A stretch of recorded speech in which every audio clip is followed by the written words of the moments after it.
Have you ever wondered what Jesus was doing between the ages of 12 and 30? The Bible tells us about his birth and a famous story of him in the temple at 12, and then it fast forwards to the start of his public ministry around age 30. That leaves a massive 18-year gap, often called the lost years. What happened during that time? Why is there such a huge blank in the story of one of history's most influential figures? Today, we read diving into one of the most intriguing mysteries of all time, the missing years of Jesus. Let's start with what we know for sure from the canonical Gospels: Matthew, Mark, Luke, and John. Luke's Gospel gives us our last glimpse of young Jesus. His family goes to Jerusalem for Passover. On the way back, Mary and Joseph realize Jesus isn't with them. After a frantic 3-day search, they find him in the temple, sitting among the teachers, listening and asking questions.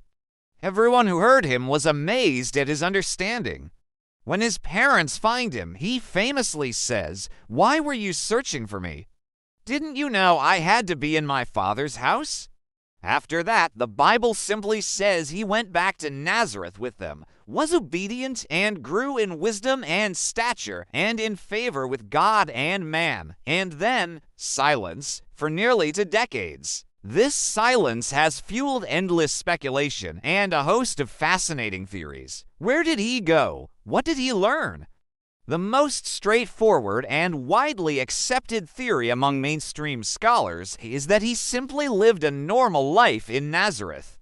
He would have learned the trade of his father, Joseph, who is described as a tekton in Greek. This is often translated as carpenter, but it could mean any kind of craftsman working with wood, stone, or metal. So, picture this. Jesus, a young man, working alongside his father, learning a trade, living within his community, studying the Torah at the local synagogue, and participating in Jewish festivals. It's a very human, relatable image. This view suggests there was nothing spectacular to report, so the gospel writers, who were focused on his ministry, death, and resurrection, simply skipped it. Their goal wasn't to write a day-by-day biography, but to convey a theological message. The ordinary life of a carpenter in Galilee didn't necessarily serve that specific purpose.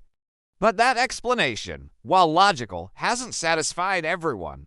It feels too simple for such a significant figure. This is where things get really interesting. One of the most persistent and popular alternative theories is that Jesus traveled east.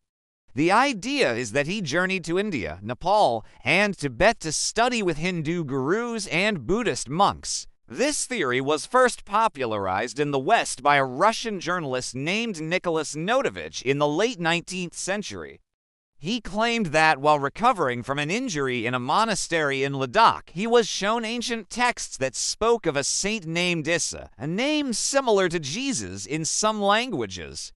According to these texts, Issa traveled the Silk Road, learned from Brahmins in India, studied Buddhist scriptures, and preached against the caste system before returning to Judea. This story is incredibly compelling. It connects two of the world's major spiritual traditions and paints a picture of Jesus as a global spiritual seeker.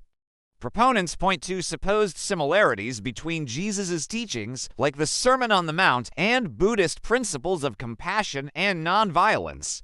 The problem: there's virtually no credible historical evidence to support it. When scholars later went to the same monastery Notovich mentioned, the monks had no knowledge of him or the texts he described.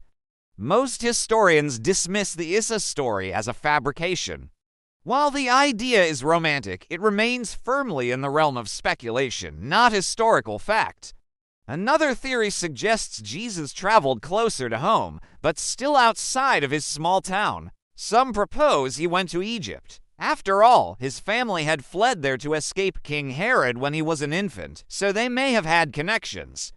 Egypt, particularly the city of Alexandria, was a major center of learning and philosophy, with a large and vibrant Jewish community. It was a melting pot of Greek, Egyptian, and Jewish thought.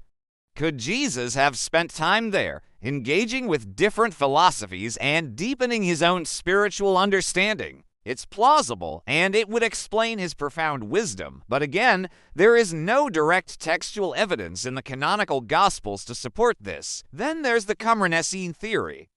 The Essenes were a Jewish sect that lived in a monastic-like community at Qumran near the Dead Sea. We know about them thanks to the discovery of the Dead Sea Scrolls. They were deeply devout, focused on ritual purity, and believed they were living in the end times, awaiting a Messiah. Some of their beliefs and practices, like communal meals and an emphasis on righteousness, have parallels with early Christianity. So, did Jesus spend his missing years living with them? It's an intriguing idea. John the Baptist, Jesus' cousin, had a ministry near the area where the Essenes lived and shared some of their ascetic qualities. It's possible Jesus was influenced by their ideas or even spent time in their community. However, there are also significant differences. Jesus' teachings were often more inclusive, and he freely associated with sinners and outcasts, which was contrary to the Essenes' strict separationist practices.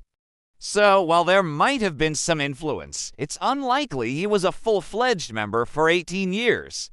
Let's also consider a theory that places Jesus in Britain. This one is more on the fringe and is tied to the legends of Joseph of Arimathea, the man who provided the tomb for Jesus. Some British folklore claims that Joseph was a wealthy tin merchant who traveled to Cornwall and that he brought his young nephew, Jesus, with him on one of these trips. The famous poem Jerusalem by William Blake, with its line, "And did those feet in ancient time walk upon England's mountains green?" is a direct reference to this legend. As beautiful and poetic as this idea is, it is considered pure legend by historians, lacking any form of historical proof. So, after exploring all these incredible journeys and secret societies, where does that leave us? It brings us back to the most likely, yet perhaps least exciting, answer. Jesus probably stayed in Galilee.